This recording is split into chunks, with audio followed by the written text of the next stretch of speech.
आपको ये जानकर हैरानी होगी कि जिस किले को सिर्फ हम एक किला समझते, वो एक किला नहीं, एक समय में ये यहाँ के नगर हुआ करता था। आज हम इस किले के पहले द्वार से शुरू करने जा रहे हैं इस किले की पूरी कहानी को।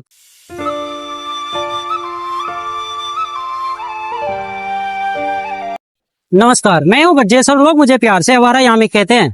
आज हम इस सफर को पादन पोल से शुरू करके चित्तौड़गढ़ के हर दरवाजे, हर महल को बहुत ही अच्छे तरीके से जानने का कोशिश करेंगे और इस किले के सफर को हम बीच में नहीं छोड़ेंगे, चाहे हमें इसमें जितना भी दिन लग जाए।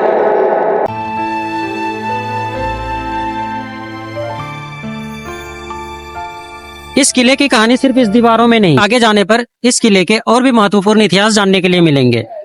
चित्तौड़गढ़ किले का पहला प्रमुख प्रवेश द्वार पाडन पोल। सदियों से खड़ा यह द्वार आज भी इस किले की विशाल और मजबूत सुरक्षा व्यवस्था की कहानी बताता है। लेकिन इस रास्ते की सबसे खास बात सिर्फ इसकी मजबूती नहीं थी, बल्कि इसके आगे आने वाले हर पड़ाव के पीछे एक अलग कहानी छिपी थी। और पाडन पोल के पास ही हमें मिलता है एक ऐसा स्मारक जो चित्तौड़गढ़ की वीरता की कहानी अपने अंदर समेटे हुए है।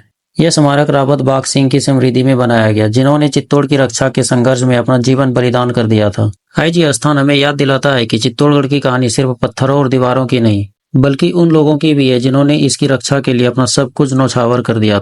और यही वजह है कि हमारी इस यात्रा की शुरुआत हमने इस पाडन पोल से की है। रावत बाघ सिंह जी देवलिया प्रतापगढ़ के शासक थे और चित्तौड़ की रक्षा के लिए हुए संघर्ष में उन्होंने महत्वपूर्ण भूमिका निभाई। 1534 ईस्वी में गुजरात के सुल्तान बहादुर शाह ने चित्तौड़ पर आक्रमण किया था। इसी संघर्ष में रावत बाघ सिंह ने किले की रक्षा करते हुए वीर गति प्राप्त की। आज पाटन पोल के पास बना यह स्मारक उस दौर की वीरता की कहानी की याद दिलाता है। लेकिन इस द्वार को सिर्फ एक दरवाजा समझना इसकी पूरी कहानी को छोटा कर देना होगा, क्योंकि इस रास्ते के आगे बढ़ते ही हमें किले की सुरक्षा व्यवस्था, इसके दूसरे द्वार और इतिहास की कई ऐसी कहानियां मिलेगी जिन्हें हम पूरे सफर में एक एक करके जानेंगे। यहाँ के हर दरवाजा, हर रास्ता संरचना के समय की एक कहानी कहते हैं।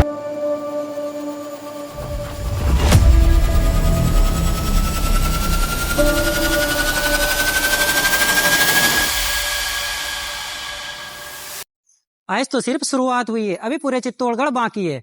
मिलते हैं हम फिर किसी अगले पड़ाव में। अगर आप हमारे साथ जुड़ना चाहते हैं तो पेज को फॉलो कर लीजिए और चैनल को सब्सक्राइब कर लीजिए, क्योंकि ये सफर बहुत ही लंबा होने वाला है।